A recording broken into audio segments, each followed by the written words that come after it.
दिल्ली की सड़कों पर इन दिनों एक ऐसा आंदोलन चल रहा है जिसमें सिर्फ छात्र ही नहीं बल्कि अभिभावक, सामाजिक कार्यकर्ता और कई राजनीतिक दल भी जुड़ चुके हैं। मुद्दा है परीक्षा व्यवस्था में गड़बड़ी, पेपर लीक और छात्रों के भविष्य से जुड़े सवाल का।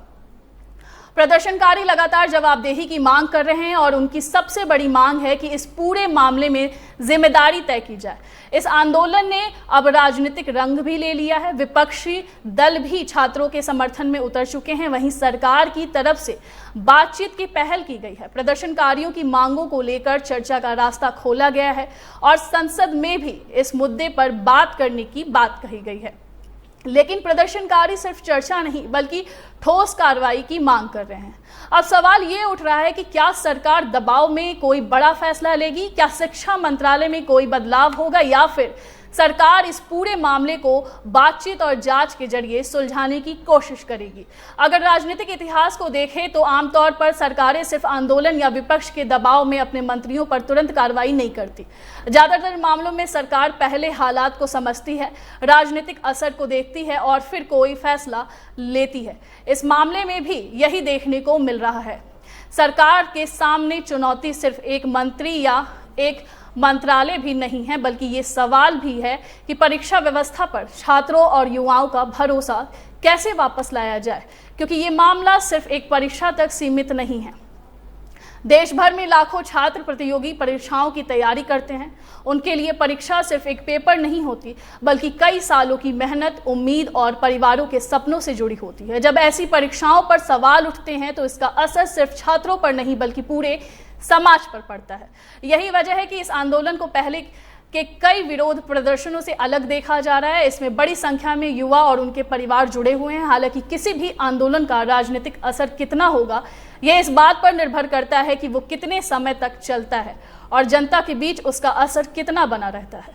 सरकारों के लिए सबसे बड़ी चुनौती यही होती है कि वो जनता की नाराजगी को कैसे संभाले और साथ ही राजनीतिक नुकसान से भी बचे।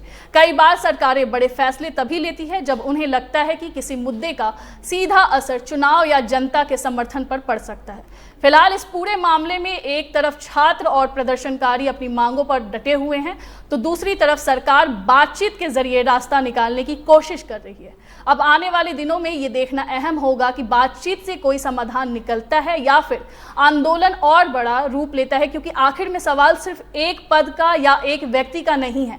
सवाल है देश के लाखों छात्रों के भरोसे का, जो चाहते हैं कि मेहनत का परिणाम उन्हें निष्पक्ष तरीके से मिले।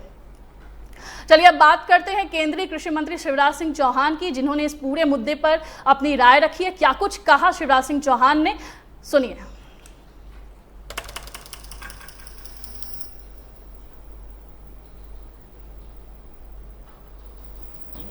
संसद में विस्तार से चर्चा चाहती है।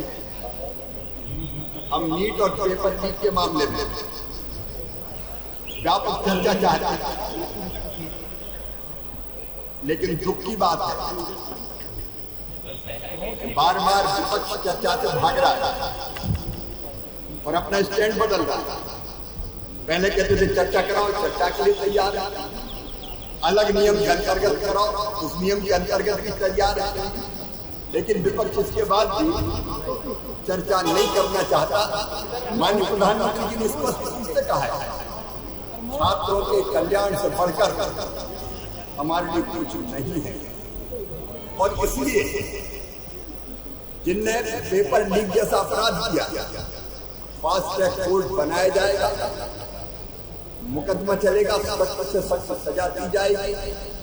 लेकिन विपक्ष को बच्चों से कोई लेना देना नहीं, नीट से भी लेना देना नहीं। वो केवल राजनीतिक रोटियां फेंकना चाहते हैं, वो केवल अराजकता फैलाना चाहते हैं, ये केवल व्यवस्था बिगाड़ना चाहते हैं।